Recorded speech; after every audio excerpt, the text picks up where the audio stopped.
मनुष्य का जीवन तमाम प्रकार की भावनाओं से जुड़ा होता है। मनुष्य बिना भावनाओं के मनुष्य नहीं होता।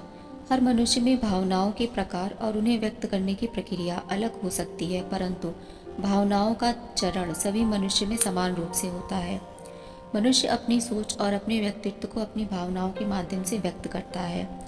अब प्रश्न उठता है कि भावनाएं होती क्या हैं? हम अक्सर अपने दुख, तकलीफ, दर्द, पीड़ा को ही अपनी भावनात्मकता का रूप समझते हैं।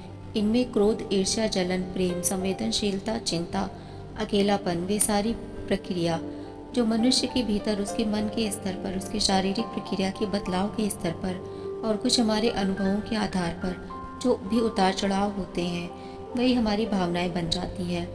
मनुष्य के मन की बातें, मन के अंतराल उसकी भावनाओं में ही निहित होते हैं।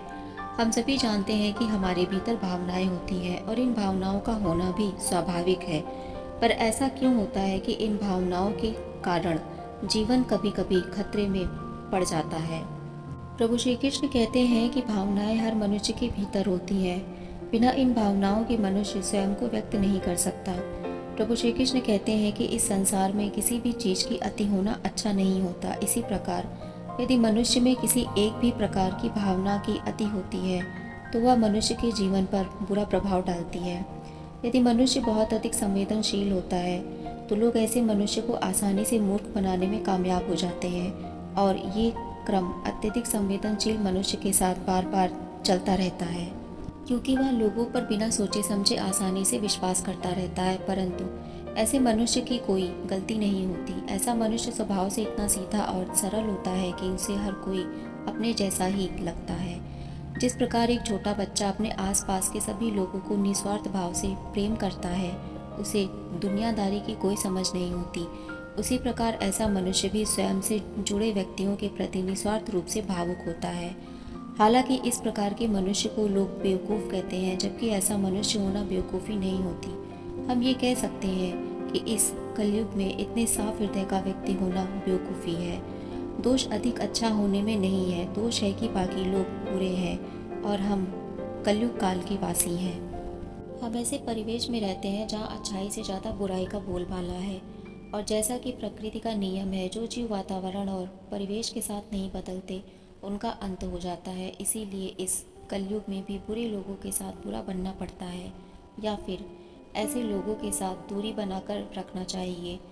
ऐसे लोगों को अपने जीवन में स्थान नहीं देना चाहिए।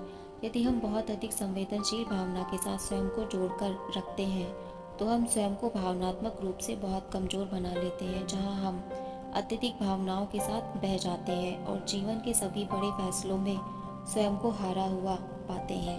यदि आप भावनात्मक रूप से कमज़ोर होते हैं तो आपकी इस कमज़ोरी का दूसरे लोग अच्छे से फ़ायदा उठाते हैं। आप कितने ही बुद्धिमान क्यों ना हो, परंतु यदि आप भावनात्मक रूप से कमज़ोर हैं तो लोग आपसे अपना मतलब निकलवाने के लिए आपके समक्ष अपनी बात को भावुक शब्दों के रूप में प्रस्तुत करते हैं, जिससे आप ऐसे लोगों की बातों में आसानी से आ जाते हैं। अतः भावनात्मक रूप से मजबूत होना महत्वपूर्ण ही नहीं, आवश्यक भी बन जाता है। इसी क्रम में यदि आपके भीतर अत्यधिक क्रोध की भावना होती है तो उस अवस्था में भी आप सोच समझकर निर्णय लेने में असमर्थ होते हैं। अतः किसी भी एक भावना की अति होना हमारे जीवन को और हमें स्वयं को नुकसान पहुंचाता है। इसी संदर्भ में अर्जुन भगवत गीता में भगवान श्री कृष्ण से पूछते हैं कि मनुष्य अपनी भावनाओं पर किस प्रकार विजय प्राप्त कर सकता है। इस विषय में भगवान श्री कृष्ण कहते हैं कि मनुष्य का मन ही मनुष्य का परम शत्रु भी होता है और परम मित्र भी होता है। यदि मनुष्य अपने मन अर्थात अपने मस्तिष्क और अपने विचारों पर नियंत्रण प्राप्त कर लेता है तो उसकी भावनाएं स्वतः नियंत्रित हो जाती हैं। मन पर नियंत्रण अर्थात स्वयं पर नियंत्रण, अपनी भावनाओं पर नियंत्रण। मनुष्य को अपनी भावनाओं पर नियंत्रण रखने के लिए स्वयं को पहचानना आवश्यक है, जिनमें उसके भीतर कौन कौन सी कमियां हैं, उसने अपने जीवन में अत्यधिक भावनाओं में बहकर कौन कौन सी गलतियां कर चुका है। इन सभी बातों का विश्लेषण कर उसे स्वयं पर कार्य करना चाहिए। नकारात्मक विचारों से बचना चाहिए। सकारात्मक विचार ही अपने मस्तिष्क में रखें, जिससे आपको ऊर्जा और उत्साह मिलता है। अपने मस्तिष्क को शांत रखें, इसके लिए आप योग और ध्यान कर सकते हैं। दूसरे लोग जो आपकी भावनाओं को फ़ायदा उठाकर आपको मूर्ख बनाते हैं, ऐसे लोगों को पहचानने की क्षमता स्वयं में विकसित करें। हर परिस्थिति में सोच समझकर बुद्धिमत्ता के साथ निर्णय करें। स्वयं के आत्मनियंत्रण को मजबूत करें। आप अपनी भावनाओं को पहचानें कि किन भावनाओं के प्रति आप ज़्यादा संवेदनशील हैं। ये भावनाएं आपको कब ज़्यादा प्रभावित करती हैं, उन पर गौर करें, ध्यान दें और इस पर कार्य करना शुरू करें। भावनाओं को स्वयं पर हावी नहीं होने देना चाहिए। ऐसा तभी संभव हो पाता है जब मनुष्य में आत्मज्ञान होता है, क्योंकि ज्ञान से बढ़कर कुछ नहीं है। जब आपके भीतर आत्मज्ञान होता है तो भावनाएं आपको नहीं, आप अपनी भावनाओं को नियंत्रित करते हैं। आत्मज्ञान का तात्पर्य है स्वयं के विषय में जानना, स्वयं को पहचानना, स्वयं के प्रति ज्ञान होना। आपके भीतर क्या चल रहा है, बाहर क्या चल रहा है, सभी कुछ का आत्मबोध होना। भावनात्मक रूप से कमजोर मनुष्य अधिकतर सच को स्वीकारने से पीछे हटता है।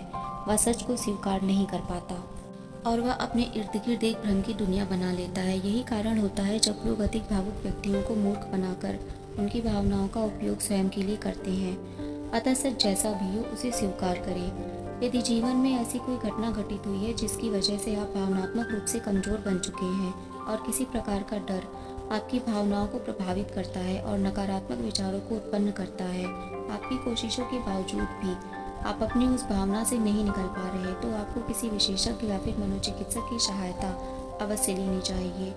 मनुष्य जीवन में भावनाओं का क्षेत्र बहुत ही विशाल होता है जो उम्र के हर पड़ाव पर साथ चलता है। अतः भावनात्मक मजबूती मनुष्य के लिए आवश्यक बन जाती है, अन्यथा मनुष्य भावनाओं के आगे मजबूर होकर गलत निर्णय कर बैठता है जो जीवन में उसे हानि पहुंचाती है। अतः जीवन में सफल मनुष्य वही बन पाता है जो अपनी भावनाओं को स्वयं के साथ और अपनी परिस्थिति के साथ व्यवस्थित कर लेता है। ऐसा मनुष्य भावनात्मक रूप से मजबूत होकर जीवन में सफल और खुशियों से अभिभूत होता है। चैनल को सब्सक्राइब और वीडियो को लाइक शेयर करना ना भूलिए। कमेंट सेक्शन में जय श्री कृष्णा अवश्य लिखिए। मिलते हैं अगली वीडियो में एक और विचारधारा के साथ। तब तक के लिए राधे राधे।